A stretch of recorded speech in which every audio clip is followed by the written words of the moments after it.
Hi, this is Arabella Gordon, and today we're going to talk about 3 quick tips to make your worship team better vocally. All right, so I do have worked with a lot of worship teams, and I do visit a lot of churches, so I notice things, and there are some similarities that will help everyone, especially if your church is new and growing, or you've got lots of singers that are all different backgrounds and different ages especially.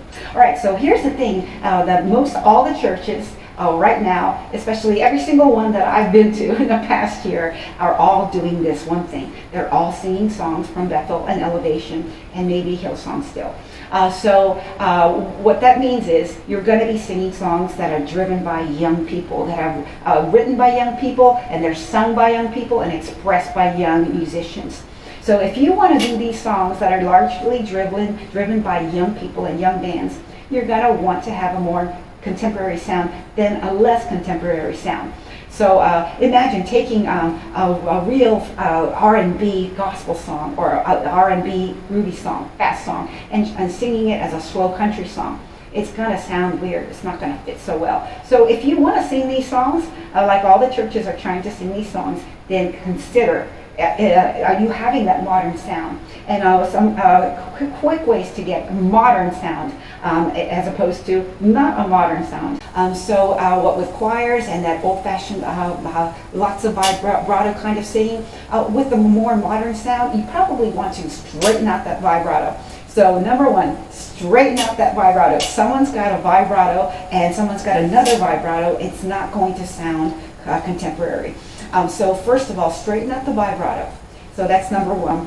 You might want to go ahead and record yourselves, watch yourselves, and listen to yourselves, and see. And maybe we don't need to point out so and so and so and so, but just are we doing a vibrato thing? Number one. Number two, are we lingering, holding on to a note past when we should be? One of the first things that I notice when I do visit other churches and I help other churches or I listen to their worship teams, in order to go from a less contemporary sound to a more contemporary sound, you want to maybe have all the singers close their phrases together. So every now and then you get that brother or the sister, usually a sister, sorry sisters, or an older gal that's always sang on the choir of the church praise team, and they have this thing where they take the end of a line or one note and they hang it and it lingers for a long time. So when we've got 4 or 5 singers and everyone's holding their note at a different length of time, it doesn't sound unified.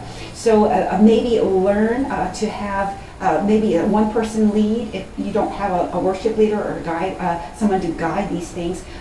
Maybe agree that everyone is going to end on a certain beat, instead of somebody lingering on, holding on to a note for a long time and others cutting off. Everyone, just listen to the recording, the original recording, and where they stop, you stop.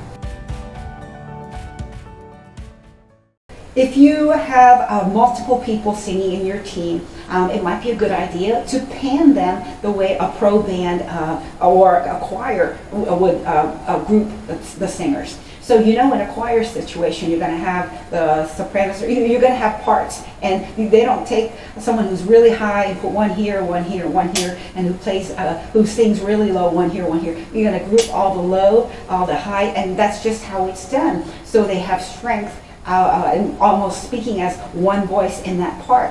So if you have many singers, like 8 singers, and you have 3 that sing an octave above, put them together. And if you have 3 men or they sing low, put them together instead of mixing them all up. That might be a good way to do it.